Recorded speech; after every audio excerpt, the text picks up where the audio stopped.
दोस्तों, स्वामी विवेकानंद का नाम तो आपने सुना होगा। एक दिन वो घूमते घूमते एक नदी के किनारे आ गए। वहां उन्होंने देखा कि एक नाव है, पर वह किनारा छोड़ चुकी है।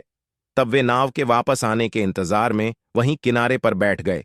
एक साधु वहां से गुजर रहा था। साधु ने स्वामी जी को वहां अकेला बैठा देखा तो वह स्वामी जी के पास गया और उनसे पूछा, तुम यहां क्यों बैठे हुए हो? स्वामी जी ने जवाब दिया, मैं यहां नाव का इंतजार कर रहा हूं। साधु ने फिर पूछा, तुम्हारा नाम क्या है? स्वामी जी ने कहा, मैं विवेकानंद हूं। साधु ने स्वामी जी का मजाक उड़ाते हुए उनसे कहा, अच्छा, तो तुम वो विख्यात विवेकानंद हो जिसको लगता है कि विदेश में जाकर भाषण दे देने से तुम बहुत बड़े महात्मा साधु बन सकते हो। स्वामी जी ने साधु को कोई जवाब नहीं दिया। फिर साधु ने बहुत ही घमंड के साथ नदी के पानी के ऊपर चलकर अपनी शक्ति का प्रदर्शन किया। कुछ दूर तक चलने के बाद साधु ने स्वामी जी कहा, क्या तुम मेरी तरह पानी पर पैदल चलकर इस नदी को पार कर सकते हो?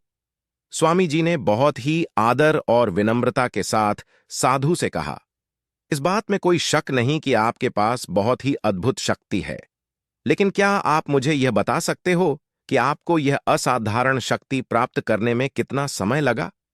बहुत ही अभिमान के साथ साधु ने जवाब दिया, यह बहुत ही कठिन कार्य था। मैंने 20 सालों की कठिन तपस्या और साधना के बाद यह महान शक्ति प्राप्त की है। साधु का यह बताने का अंदाज बहुत ही अहंकार भरा था।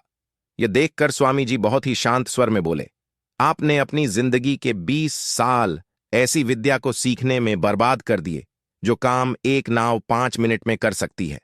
आप ये 20 साल निर्धन बेसहारा गरीबों की सेवा में लगा सकते थे, या अपने ज्ञान और शक्ति का प्रयोग देश और देशवासियों की प्रगति में लगा सकते थे, परंतु आपने अपने 20 साल सिर्फ 5 मिनट बचाने के लिए व्यर्थ कर दिए।